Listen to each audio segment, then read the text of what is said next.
नमस्कार मंडळी, श्री स्वामी समर्थ. गणपती बाप्पा मोरया.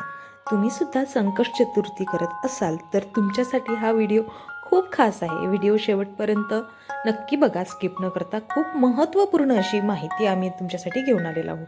गणेश चतुर्थी निमित्त बाप्पाला प्रसन्न करण्यासाठी 21 दुर्वा बाप्पाला अर्पण कराव्या. सोबतच गुळ तुपाचा नैवेद्य दाखवावा आणि ओम गणपते नमः ह्या मंत्राचा किमान 108 वेळा जप करावा. हा अत्यंत प्रभावी आणि चमत्कारिक उपाय मानला जातो. आता घरच्या घरी गणेश पूजा करताना मातीची मूर्ती, त्या मूर्तीला लाल फूल, मोदक, दुर्वा, शमीपत्र आणि नारळ वापरून त्याची प्राणप्रतिष्ठापना करावी.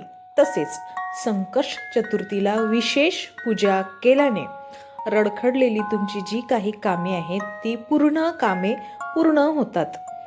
गणेश चतुर्थी विशेष प्रभावी काही उपाय आणि तोडग्याच आपण पाहत आहोत. फार चमत्कारिक प्रभावी उपाय तोडगे आहेत हे. सुख समृद्धीसाठी सर्वप्रथम गणेश चतुर्थीच्या दिवशी बाप्पाला 21 दुर्वांची जोडी अर्पण करा आणि ही जोडी अर्पण करताना ओम गणपते नमः सर्व कार्य सिद्धी कुरु स्वाहा या मंत्राचा उच्चार नक्कीच करावा. याने तुमच्या आयुष्यातील आर्थिक संकट हे पूर्णपणे दूर होतात. आता बाप्पाला गुळ आणि तुपाचा नैवेद्य अर्पण करा. नंतर हा नैवेद्य गाईला भरवा. याने सुद्धा तुमची रडखडलेली कामे पूर्ण होतील आणि तुमच्या आर्थिक परिस्थितीत फार मोठ्या प्रमाणात सुधारणा होईल. आता रडखडलेली कामे पूर्ण करण्यासाठी सुद्धा समोरचा उपाय, संकष्ट चतुर्थीला किंवा मग दर बुधवारी 108 वेळा ओम गणपते नमः या मंत्राचा जप करा.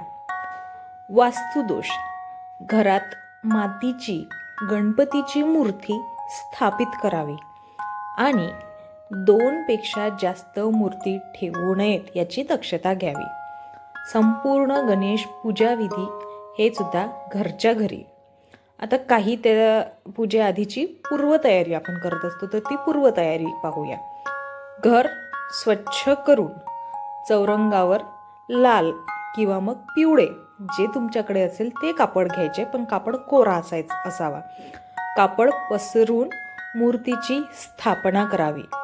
आता पूजेसाठी लागणारे साहित्य, पूजा साहित्य, मूर्ती फुले, विशेषतः लाल फूल. गणपती बाप्पाला लाल फूल हे फार प्रिय आहे.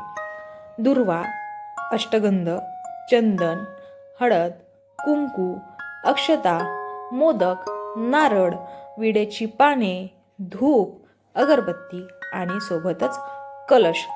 स्थापना व प्राणप्रतिष्ठा.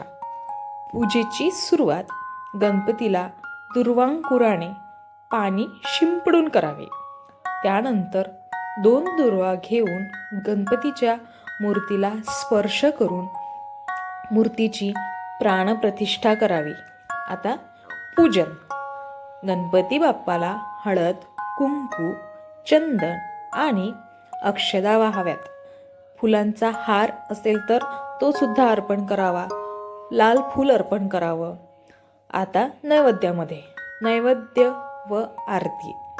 मोदक किंवा मग गूळ खोबरं अर्पण करा. शक्यतोवर मोदकच अर्पण करायचे, कारण गणपती बाप्पाला मोदक फार प्रिय आहेत. कापूर आणि समईने आरती करावी. आता काही महत्त्वाच्या गोष्टी आहेत त्या सुद्धा आपण व्हिडिओमध्ये समोर जाणून घेऊया.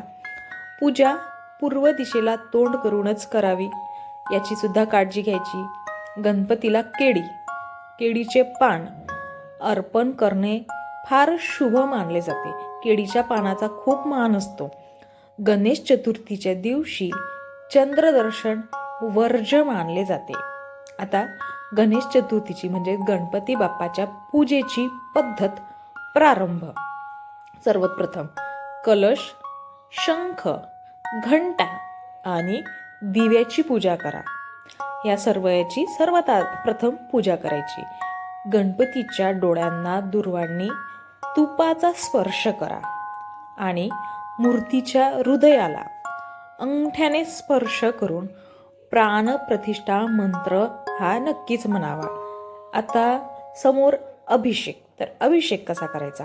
दुर्वा आणि फुलाने मूर्तीला पाणी शिंपडून अभिषेक करायचा.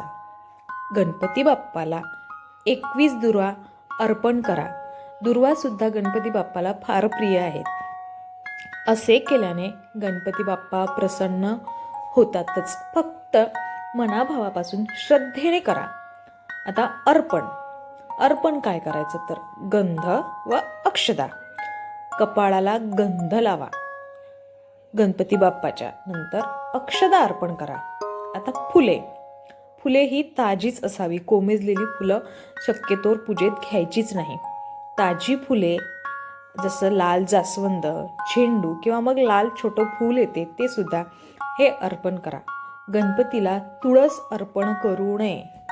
आता नैवेद्यामध्ये मोदक किंवा मग गुळाचे लाडू अर्पण करा. मोदक सुद्धा गणपतीला फार प्रिय आहेत. मोदक वेगवेगळ्या प्रकारचे तुम्ही सुद्धा बनवू शकता. तुळस गणपती बाप्पाला अर्पण करू नका पण मात्र. आता धूपदीप. उदबत्ती लावा आणि दिवा लावा. तुपाचा दिवा लावणे अतिउत्तम मानले जाते.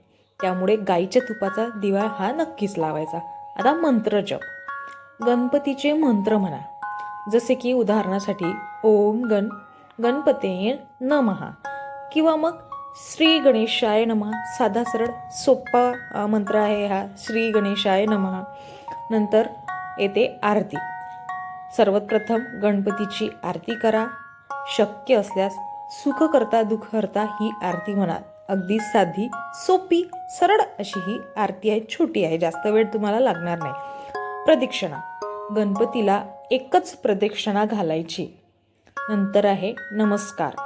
गणपती बाप्पाला मनोभावे नमस्कार करून प्रार्थना करा आणि त्यांना आशीर्वाद मागा. व्हिडिओ शेवटपर्यंत बघितल्याबद्दल धन्यवाद. व्हिडिओ आवडल्यास लाईक शेअर नक्कीच करा आणि असेच माहितीपूर्ण व्हिडिओ पाहण्यासाठी आपल्या चॅनलला सबस्क्राईब करायला विसरू नका. धन्यवाद. श्री स्वामी समर्थ. श्री स्वामी समर्थ. गणपती बाप्पा मोरया.